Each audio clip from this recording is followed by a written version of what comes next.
ভ্রমণের ক্ষেত্রে সবচেয়ে আরামদায়ক ও সহজ ও যানজটবিহীন পথ হলো আকাশপথ, যার মাধ্যমে খুব অল্প সময়ে এক দেশ থেকে অন্য দেশে পাড়ি জমানো যায়। বিমান আবিষ্কারের ফলে শুধু দেশ থেকে দেশে নয়, এক মহাদেশ থেকে আরেক মহাদেশও শুধু পাসপোর্ট ভিসা থাকলেই আকাশপথে চলে যাওয়া যায় মাত্র কয়েক ঘন্টায়। তাই প্রতিটি দেশের যোগাযোগের অন্যতম মাধ্যম এই আকাশপথ। বর্তমানে একই সময়ে পৃথিবীর আকাশপথে হাজার হাজার বিমান উড়ে বেড়ায় বিভিন্ন দেশের। কিন্তু আশ্চর্যের একটি বিষয় হলো, এই হাজার হাজার বিমানের কোনোটিই একটি আরেকটির সঙ্গে সংঘর্ষ হয় না। মজার না বিষয়টা? এর কারণ হলো, বিমানগুলো আকাশপথে নির্দিষ্ট একটা রুট ফলো করে, তাই চাইলেও সংঘর্ষ হওয়ার প্রশ্নই আসে না। তবে আরেকটি বিষয় হলো, এই আকাশপথে যে কোনো অঞ্চলের উপর দিয়ে চাইলেও আপনি বিমান উড়িয়ে নিয়ে যেতে পারবেন না। নিরাপত্তা ও গোপনীয়তা রক্ষার স্বার্থে পৃথিবীর অনেক অঞ্চলের উপর দিয়েই বিমান চলাচলে রয়েছে নিষেধাজ্ঞা, যে স্থানগুলোকে নো ফ্লাই জোন বলা হয়ে থাকে। এমনই একটি নো ফ্লাইং জোন রুট হলো এশিয়া মহাদেশের তিব্বত।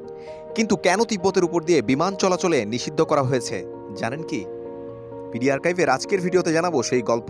ভিডিওটিতে চোখ রাখুন শেষ পর্যন্ত। উত্তর হিমালয়ে অবস্থিত চীনের অধীনস্থ একটি পাহাড়ি মালভূমি হলো তিব্বত। পৃথিবীর সর্বোচ্চ উঁচু স্থল হিসেবে বিখ্যাত এই অঞ্চল, যার গড় উচ্চতা ৪,৩৮০ মিটার, যা ১৪,০০০ ফুট। সমুদ্রপৃষ্ঠ থেকে ৫,০০০ মিটার এবং পৃথিবীর সর্বোচ্চ শিখরগুলোর আবাস এখানেই। উচ্চতর শীর্ষে অবস্থান করা এই অঞ্চলকে পৃথিবীর ছাদ হিসেবে অভিহিত করা হয়। কিন্তু এর সাথে বিমানের কি সম্পর্ক আছে, এটাই চিন্তা করছেন তো?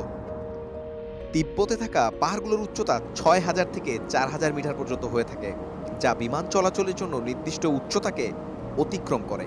আর এই উঁচু পাহাড়গুলো বছরের প্রায় ৮ মাসই তুষারাবৃত থাকে। অক্সিজেনের পরিমাণ কম হওয়ায় এবং পাহাড়ে জমে থাকা বরফের আঘাতে বিমানের ধ্বংসাত্মক অবস্থা সৃষ্টি হতে পারে বলে এই অঞ্চলে বিমান চলাচলে নিষেধাজ্ঞা দেওয়া আছে। তাছাড়া এই অঞ্চল দিয়ে বিমান চললে অতি উচ্চতায় বিমানে থাকা তেল জমে বিমানকে গতিহীন করে দিতে পারে। আরেকটু ভেতরে যাই। আধুনিক যাত্রীবাহী বিমানের কেবিনগুলো একরকম প্রেসারে রাখা হয়। যখন এই চাপ ব্যবস্থায় কোনো ত্রুটি দেখা দেয়, তখন যাত্রীদের শ্বাস নেওয়ার জন্য প্রথমে অক্সিজেন মাস্কগুলো সক্রিয় করে দেওয়া হয়।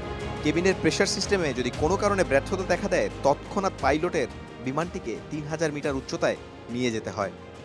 তিব্বত অঞ্চলের বেশিরভাগ অংশেই উচ্চতা ৩,০০০ মিটারের উপরে, যার কারণে বিমানগুলো চাইলেও এর উপর দিয়ে উঠতে পারে না।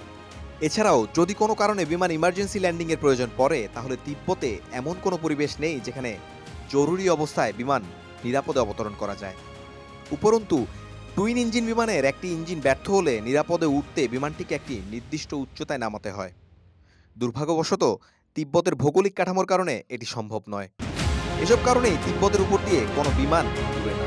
Global app traffic map open করলে লক্ষ্য করবেন, বিশ্বের সবগুলো ফ্লাইট তিব্বত অঞ্চলের মধ্য দিয়ে কখনোই যাতায়াত করছে না।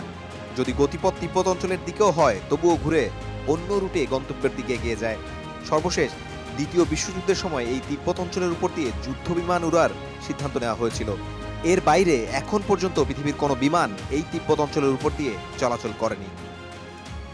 বুঝেই ফেললেন তিব্বতের নো ফ্লাইং জোনের রহস্য।